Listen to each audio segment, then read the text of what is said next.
ሰላም ጤና ይስጥልን ክቡራን የዩቲዩብ ቤተሰቦች፣ የሰዓቱን አጫጭር መረጃዎች እየቀርብ ያለው እስከ ፍጻሜው አብራችሁን ቆዩ።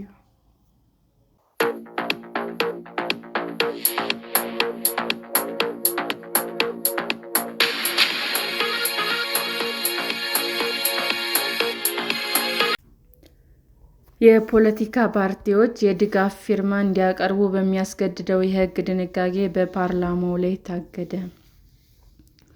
የፖለቲካ ፓርቲዎች እጩዎች በምርጫ ለመወዳደር ከሚወዳደሩበት የምርጫ ክልል የድጋፍ ፊርማ ለምርጫ ቦርድ እንዲያቀርቡ ያስገድድ የነበረው ድንጋጌ በመጪው ግንቦት ለሚካሄደው ምርጫ ተፈጻሚ እንዳይሆን ፓርላማው ታገደ።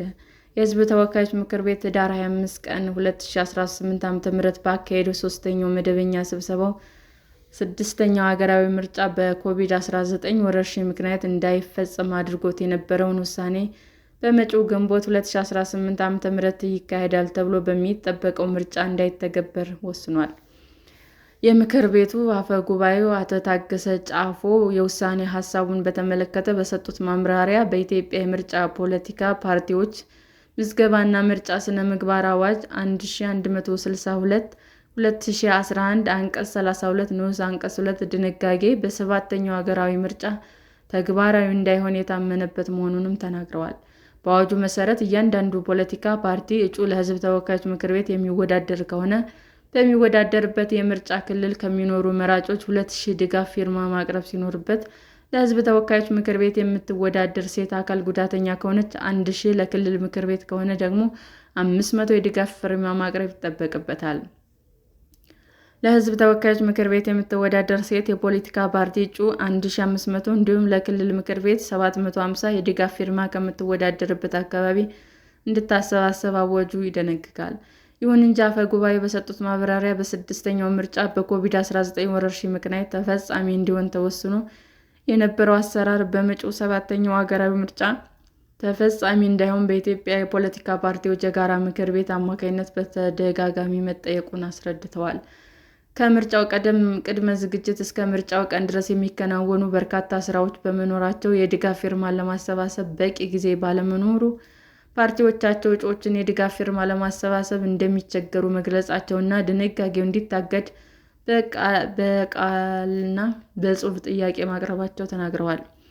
የፖለቲካ ፓርቲዎች ጥያቄውን ያቀረቡት ባሉበት ሁኔታ የድጋፍ ፊርማ ማሰባሰብ ተግባራዊ ይደረግ ቢባል በምርጫው የሚወዳደሩ የሚሳተፉ የፖለቲካ ፓርቲዎች የሚጎዳ በመሆኑ ይህንን ማስቀረት አስፈላጊ እንደሆነ ታምኖበት አዋጅ እንዲሻሻል አስገዳጅ ሆኖ ተገኝቷል ብሏል። የፓርላማው የዲሞክራሲ ጉዳዮች ቋሚ ኮሚቴ ሰብሳቢ አቶ እውነቱ አለን በሰጡት አስተያየት የፖለቲካ ፓርቲዎች በተደጋጋሚ ከሚያቀርቧቸው ጉዳዮች መካከል የእጩዎቹ ድጋፍ ፊርማ ማሰባሰብ መሆኑና ይህም ጊዜ፣ ጉልበትና ብዙ ጥረት የሚጠይቅ ነው ብለዋል። አክለውም በ2013 ዓ.ም በተካሄደው ምርጫ እንደነበረው ሁሉ ድንጋጌው ታግዶ መቆየቱ ለምርጫው አስቻይ ሁኔታ ለመፍጠር፣ ዲሞክራሲያዊነት ለማስፋፋት እንዲሁም በእጩ ድጋፍ ፊርማ ምክንያት ለመወዳደር የተቸገሩ የፖለቲካ ፓርቲዎች ዕድል የሚፈጥር ነው ብለውታል። የምክር ቤቱ አባላት የቀረበውን ረቂቅ በሙሉ ድምፅ አጽድቀውታል። ሰላም ጤና ይስጥልን ውድ የዩቲዩብ ቤተሰቦቼ እንዴት ናችሁ?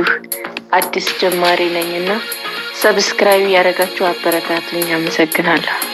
ክቡራን የዩቲዩብ አድማጮቻችን ለሰዓቱ ያቀረብኩላችሁ አጫጭር መረጃዎች ይህንን ይመስል ነበር። በሌላ መረጃ እስክንገናኝ ሼር፣ ላይክ፣ ሰብስክራይብ እንዲሁም ቢቀርብልን የምትሉት መረጃ ካለ ኮመንት እያደረጋችሁ ቸር ቆዩን።